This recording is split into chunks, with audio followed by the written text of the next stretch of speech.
Hi, everybody. Good evening. Good evening. Happy New Year 2025. Happy New Year, everybody. It's a brand new year.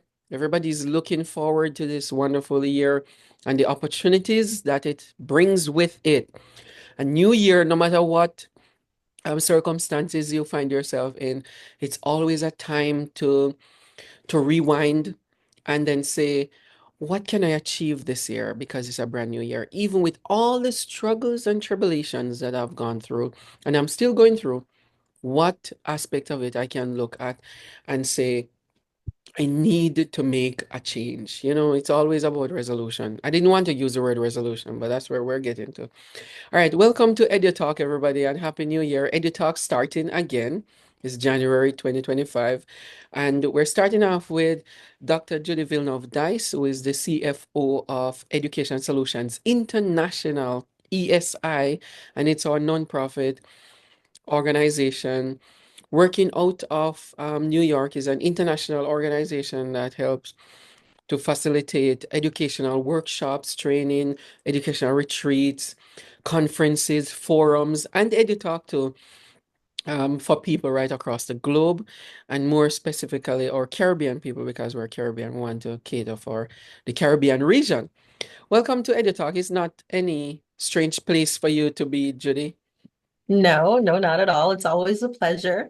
Mhm. And I want to say Happy New Year to everyone. I'm really excited about this conversation and about starting the new year with some very important ideas to keep in mind as we proceed in all of our daily challenges and activities and successes.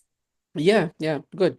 So it's just two of us on the program today, and we want to talk about there are three areas that we really want to talk about moving into this year. We're not gonna call them resolutions because actually they are areas that we are supposed to be doing work in. And number one is we need to know a little bit more about ourselves. So spend some time to read a little bit of history or do some digging into our past to know ourselves a little bit more. So look at history, read something about our historical figures, because a lot of the things that we learn in school, it's very mediocre compared to or limited compared to the massive history that is out there of our people and of ourselves.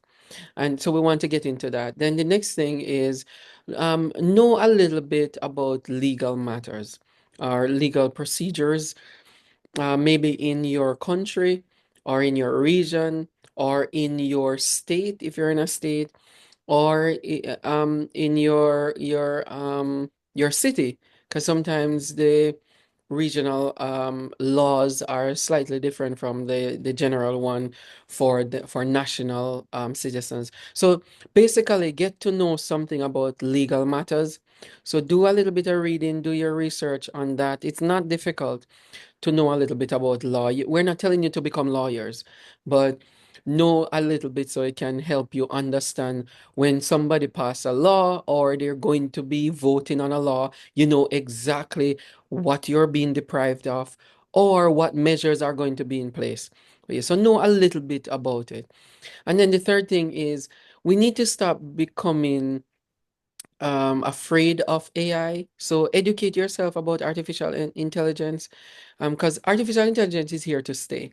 And we have seen several courses that are being offered from elite universities to other places, educational institutions, and because they want us to learn a little bit more about AI. So since the courses are rolling out very, very much of them, so we need to learn a little bit more about AI. So Judy, let's dig into the first part of our talk here because we're not gonna be here boring people a lot. The first one is getting to know yourself, history. Know about some people, know about the Moors in Europe for 700 years they ruled Europe. Know about the background of us, we individuals. I remember when I started digging into my background, I didn't know who I was, and I asked my grandparents and I traced their background and then I trace my mother's side, my father's side, and I found really good stuff about me, the engineering part of it, the love of learning from certain parts of my family, and getting to know the world for what it is from my perspective as a person who trying to understand myself. So I haven't known a whole lot, like completely. But what I have right now is causing me to have a little bit more confidence in myself. So know a little bit about history and about thyself, right? Absolutely. I mean, you kind of hit it on the nose. Confidence seems to stem from a concrete knowledge of oneself. It's oftentimes that, in my experience and in my interactions with young people, is that the ones that actually have a purpose, a goal, an idea of what it is that they want to achieve, the impact that they want to make in the world, often stems from something that motivates them, an experience that they've had, some knowledge that they have that they can see how they could enjoy and feel fulfilled by fulfilling that aspect of their lives. And definitely knowing one's history will help you to do that. I have the privilege of knowing a lot of members of my family. Unfortunately, in the last few years, I've lost quite a number of my relatives, but I did have the pleasure of knowing not only my grandparents, but also my great grandparents, and having conversations with them and being attentive enough to really take those learnings and those the wisdom from them. And if I didn't understand it at the time, the fact is as I got older, it made more sense. So you can learn from your immediate relatives a lot of things about who you are. You can definitely do the research. If we can trace our lineage, I ended up finding out just a couple of years ago, you and I, who the Garifuna people were, for example, which my mother is half Garifuna, from Belize, and learning that they were, one of the very few outside of Africa that were not an enslaved people, and were definitely have been recognized and have preserved their love for education and learning, and many of whom are doctors and lawyers. And that made sense to me. It made sense to me learning about that because my mom, of course, is a lawyer and my dad is a doctor. And so it gives you confidence to move out into the world and know who you are and know that you have a place that you can be a part of and then you could add to that legacy. Yeah, yeah, definitely.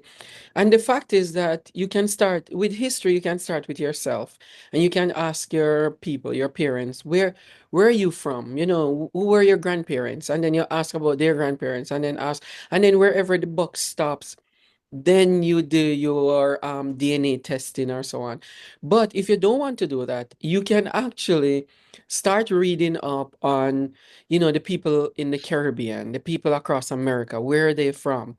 It doesn't matter what color or complexion you are. Find out your history.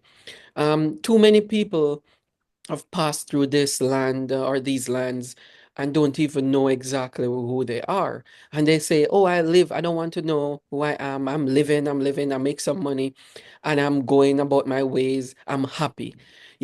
What it brings to you is a sense of self-concept and a sense of purpose when you know yourself. So um life is not about happiness alone. It's about living a fulfilled life. And sometimes grappling with these ideas, even if it brings you a little bit of pain, you live with the knowledge of knowing rather than living with the knowledge of not knowing. It's very important. I agree with you entirely. And in fact, the things that are most valuable are not attained through ease and comfort, right? Mhm. I mean, the fact is that in uncovering and discovering who it is that you are and your history, and all you get to actually appreciate other cultures as well in your search for understanding your own culture. Of course, you would know, and people who are familiar with Jamaica would know that, we have a variety of cultures in the island. So I have like, Chinese and Irish grandparents. I have Indian and German and African grandparents. And, all of these things together make you who you are. And it makes you more open to understanding and appreciating those cultures from which they came from before they came to our island, right? So you have empathy and understanding. You go out into the world being kinder to people of other cultures because you have some familiarity. And you don't have to have it running through your blood like us, but the fact is that when you start to learn about other cultures, you can understand them better. And that's what we need, because the world is becoming a smaller and smaller community, in the sense that technology, which you're going to talk about later, is bringing us together. We have many more opportunities where we are forced, if we like it or not, to engage with different cultures and different aspects of who people are. And if we have an understanding of language, of background, we'll be able to get along with them better. And that's important for achieving whatever common goal we have, as a people, as people in this world, right? So that necessity of understanding oneself and others is going to be what is essential for us to be able to achieve ourselves in our immediate communities, but also in the global community. Yeah.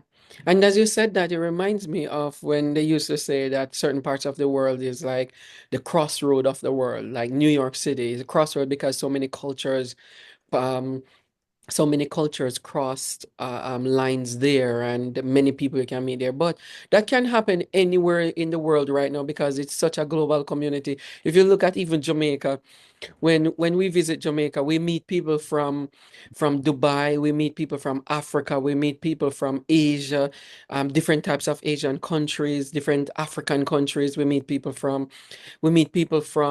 even the Scandinavian countries. We have people from Russia in Jamaica who are mixing and mingling. We have people, of course, America and Canada. Those are given. So anywhere can be the crossroad of the world now. You don't have to take yourself up and say, "Oh, I want to go to England or stand in the middle of London so that I can see many different cultures." No, it's everywhere, and the food too. So that's to add to what you're saying about the idea of learning cultures, to see that you actually getting exposed to cultures contribute to your own inclusive nature as a people in a global community. All right, let's talk about moving from learning about history and learning about thyself, Old English.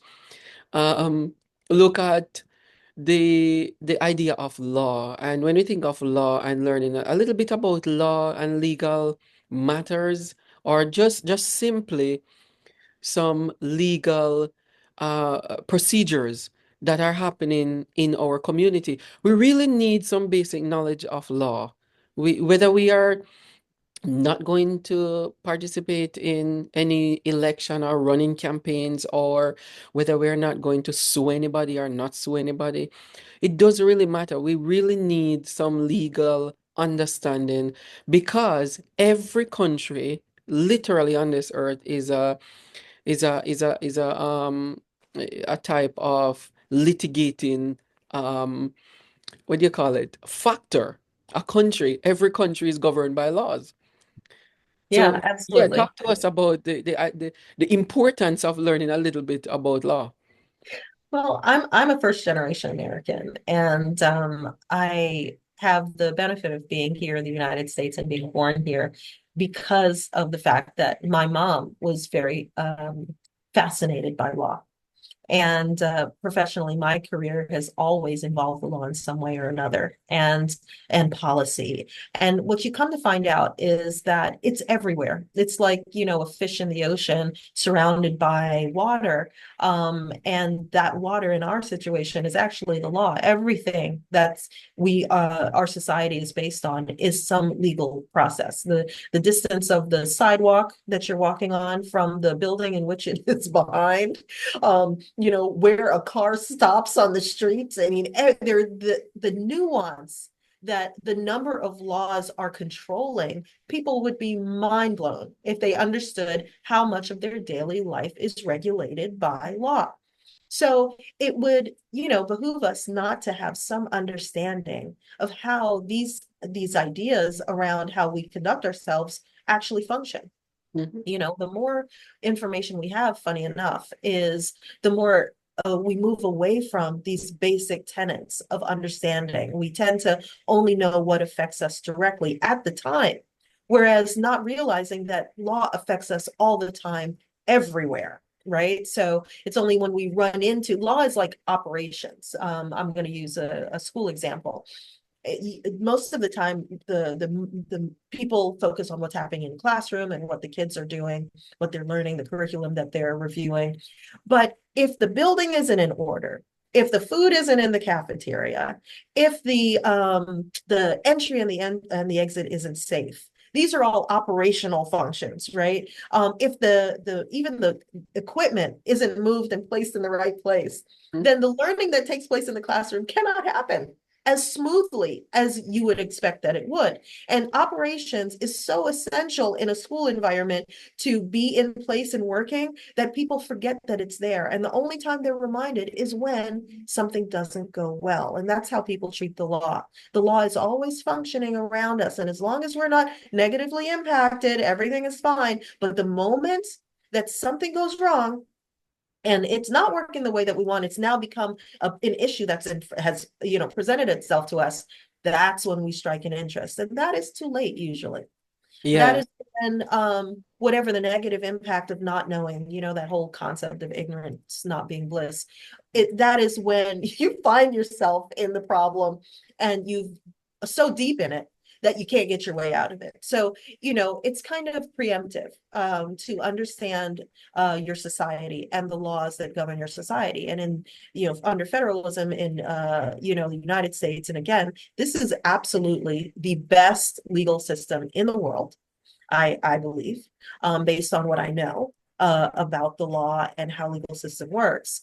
But the fact is that it only benefits you with knowledge of it, Of it. and being aware will help you avoid a lot of very common things. For example, the baby boomers are the largest population we have, and we know that several of them are passing away. But the fact is that they are the target right now for a lot of illegal activities that are trying to get, whatever savings that they have. They are a major targeted group by, kind of a legal process, an illegal process that's going on. And we have to protect our parents. We have to protect our grandparents. And in knowing the law, you'll be better able to protect those that are vulnerable, like old people, like young people. And unfortunately, in some cases, you might even need to protect yourself. So it's a very, very important thing to knowledge base to build Yeah, for your yeah. own safety and for the safety of your family. Yeah, I appreciate that you're mentioning because this is real in terms of the protection of our older folks that people are targeting them with scamming.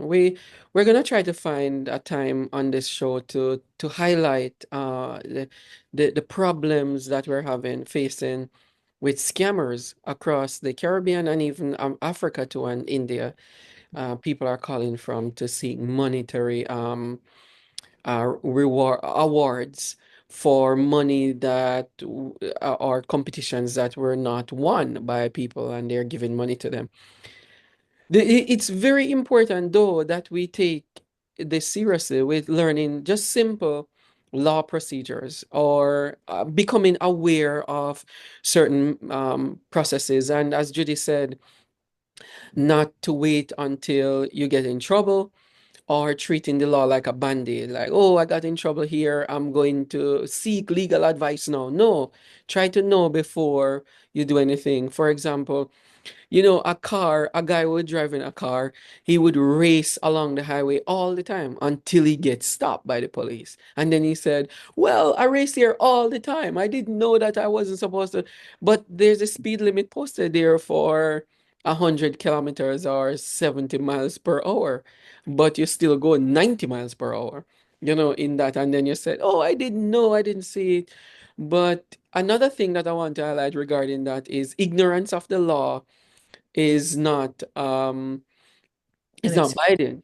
Yeah, it's not an excuse. It's not gonna bind on anything at all. So you break the law, being that you need to understand that you live within the law, and that's why they use the phrase that you're not above the law. You live within the law of the land, which is a very serious thing to consider. If I'm living in water, I need to find out what is this water.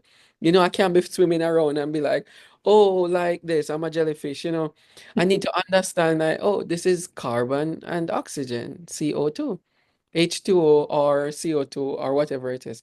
You know, I can't be swimming around and don't know what it smells like or feels like, so that if something happens in there, I know this doesn't smell right. I need to move from here, you know? So that's how the law works. In just basic.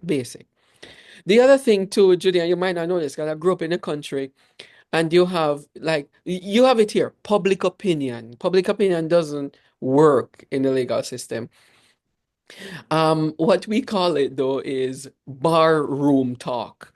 The bar room talk where somebody might get drunk or tipsy and they say a bunch of things and give advice, legal advice to people. And they said, really, is that true, Mr. So and so? Yeah, you know, they're taking away my land and the government can't do this and this one cannot do that.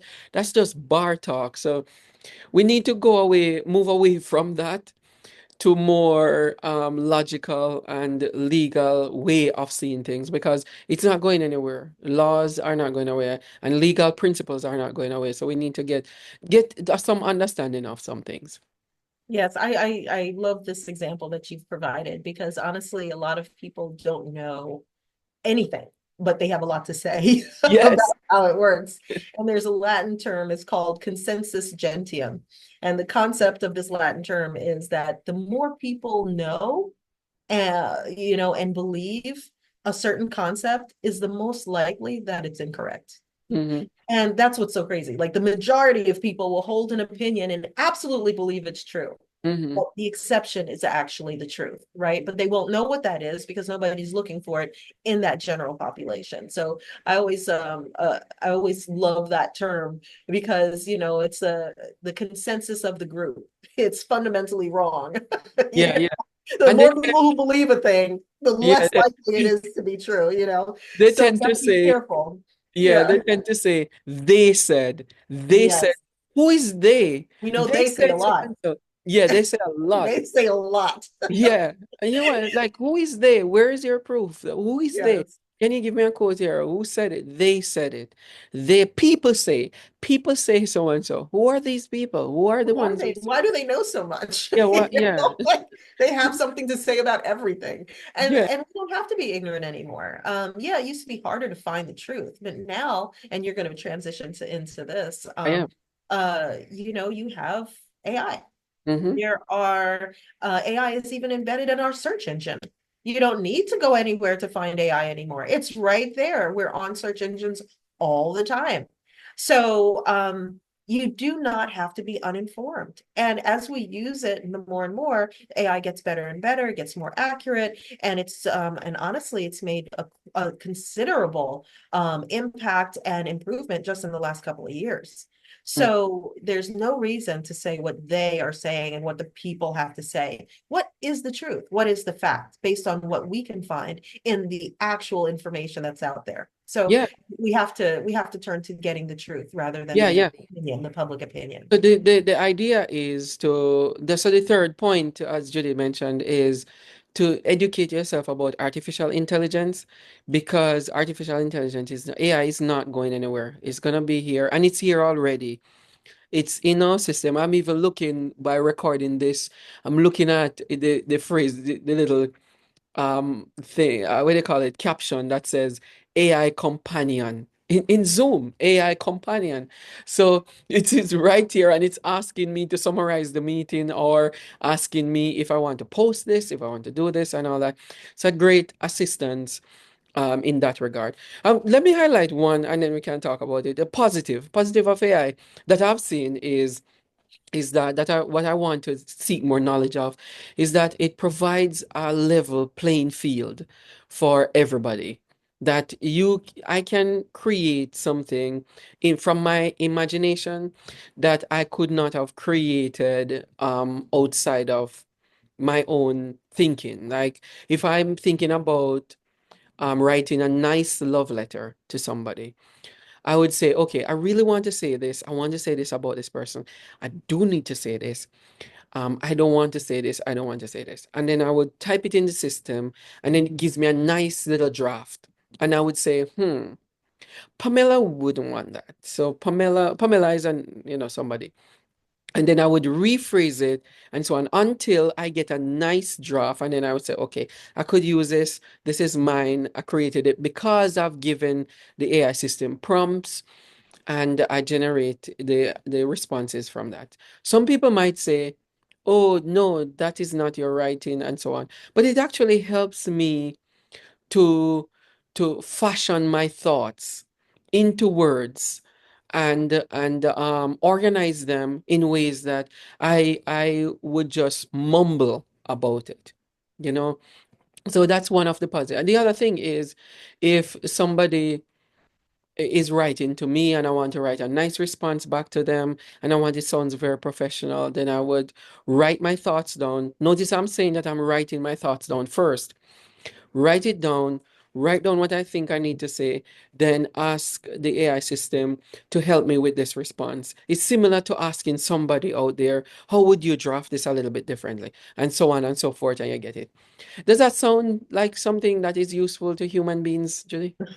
I think it's I think it's very useful. What I do I guess have an issue with is depending on the population or the group that is engaging in AI, is that it often comes, the AI tool comes before best practices are discussed. And so you have a situation where there can be a perspective on this where it's not equal playing ground. And I know you started with that because it is a potential equalizer, but because of the different uses and knowledge, and that's what you had said in the very beginning, that you have to educate yourself about AI, because depending on how educated you are about it, you won't be able to really take advantage of that equalization that we're talking about, being on the same at the same place as everybody else, because they come with different information. And you had spoken very quickly about prompts. Prompts, it's very important to understand what that is. And for those people who don't know, it's really the instructions that you're given the AI. And the quality of and the level of detail of those prompts are going to determine the kind of information that AI produces for you. So those who are informed, developed, their ability to be able to engage with that system enough to be able to know what prompts work from what prompts don't. Of course, they would have to put the time in. And those prompts and the quality of the prompts are also going to be impacted by the way that the person thinks.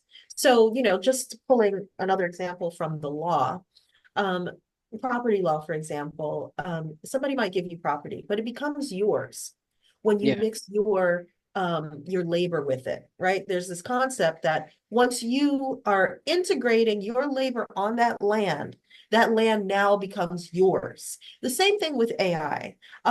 It can produce something. You can ask it a question, but as you were describing, when you start directing what it is you want it to say based on things that you want to get out of it, and you're trying to guide it to be like to personalize it, frankly, right, to what you need, then what AI is producing is not just AI produced, it's a collaborative effort. And so the quality of that collaboration really does depend on the quality of the person who is integrating their labor, their concepts, their ideas, their questions with the AI itself. So, you had mentioned, some people are very scared of it. And they're scared of it because they have this concept of it's going to produce something outside of them. But I've seen people who start AI and they say, hey, tell me about, how can I make this better? No, that's a good prompt, actually. They say, hey, this is my document.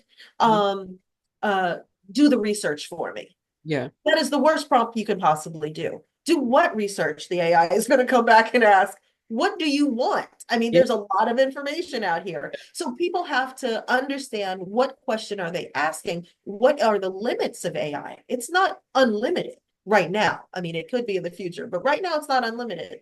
So these are the kinds of things that people need to come to understand and become familiar with, because we've been introduced to a lot of tools. A pen can be used to, write a beautiful poem, but it can also be used to, scratch oneself if they're itching. How are you using this tool? and is it a benefit to you and to the people that, you know, you intend for it to benefit? So Yeah. these are the kind of concepts that, you know, based on what you're saying, if you get to be more familiar with it, you'll diminish the fear that you have and you'll actually see the benefit, but you'll also see how you contribute Yeah. and your own value in the use of that tool. And I think that's very important to understand that we don't lose value because we start adopting the use of AI. In fact, it helps us to become better. Yeah, yeah, I agree. With because by association, that's why they usually tell you if you know you're good or you want to be better, play the hardest team, play against the hardest team. Don't play with the Division One team, play with the hardest team. Yeah. You know that to be better and hang around the best players. That's why people spend a lot of money on their students to go to elite schools and so on because they have some of the best students. So if you want to hang around to become better is to hang around technology that actually it's current technology and future extending into the future technology where you can become better at maybe writing, maybe drafting documents, um, getting to a level where you become more competent with technology and you can service if you're in school, since this is education talk, you're in school, you can better aid your students towards some jobs that we don't even know about yet for them. So it's very, very important that we pay attention to what is there and what we should become knowledgeable about. So it can help us to develop our own selves and advance our own skills. Very Yes, important. absolutely. And what I love personally about AI is it's not, it doesn't have an agenda yet. I don't know what it's going to have later, but right now, you ask a factual question, you get a factual answer. There is no beating around the bush, trying Yeah. to, you know, there's no lie in it yet. And that is so amazing. I mean, having access to intelligence that doesn't lie to you, doesn't try to manipulate you, it is probably the most powerful thing that we can have access to right now, honestly. Yeah. And you know, and it's going to make us reevaluate a lot of things. Like, for example, you had said that, you know, people have been going to elite schools because they say that those are the best schools and they have the best students. But factually, they always admit the same type of Type student. of students. Yeah. Yeah. And the same type of student is not a real indication of the variety of types of greatness and intelligence that are out there. And clearly, in every society, there's greatness, and there are some, many of which are in societies, poor societies, distant societies, that don't get access to being a part of that particular educational institution. And so, are we really up against the best when we go to these institutions? And that's something that's important to understand with AI as well. And I just want to, you know, share a book that I found to Yeah. be As we're especially, winding.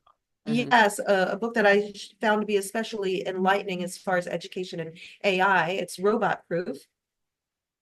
If you can see it, Yeah. Robot Proof, Yeah. Hmm. Higher Education in the Age of Artificial Intelligence. It was written by Joseph A. Aon, and also the ghostwriter actually was my dissertation professor, Professor J.D. LaRock. He's both has his doctorate and a law degree, and I read this book and it blew my mind. And the reason why this book blew my mind is because in the face of AI, it kind of focuses on where do we remain relevant as human beings. And that's a big concern for people, like, oh, AI is going to take a lot of jobs, and it absolutely will, there's no question about it.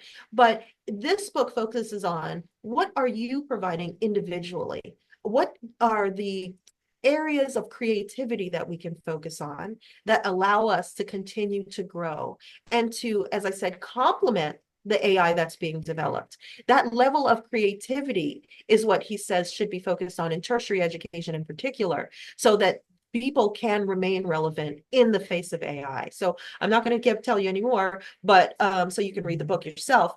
But it really expanded my understanding of the fact that we need to, again, and this is how you started, look into ourselves, understand what our who not only who we are, but what our strengths are as human beings. Because AI cannot replace human beings in their basis level of creativity. And that's what we need to be focusing on in our future, so that all of those careers that you had said earlier that are going to be developing, that we can't Yeah, even imagine yet, are yeah, going to be dependent on our ability to be creative as human beings, yeah, aside from what AI can do, which, as I said earlier, AI is really just depending on us to input information in order for it to do its best work.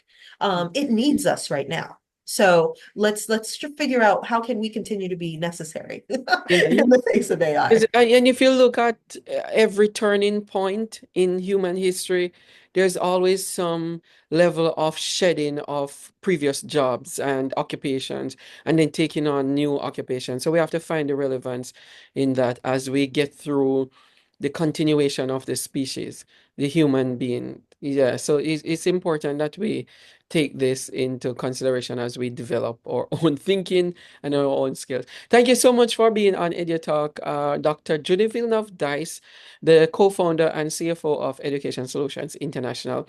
Have a wonderful year. And to our viewers, have a wonderful year as well. Please reach out to us at edusolutionsintl@gmail.com. That's edusolutionsintl@gmail.com. If you want to visit our website at edusolutionsintl.org, that's edusolutionsintl.org, or you can Google us. Just Google Education Solutions International Inc. That's Education Solutions International Inc. What good, everybody. We'll see you next week. Take care. Bye bye.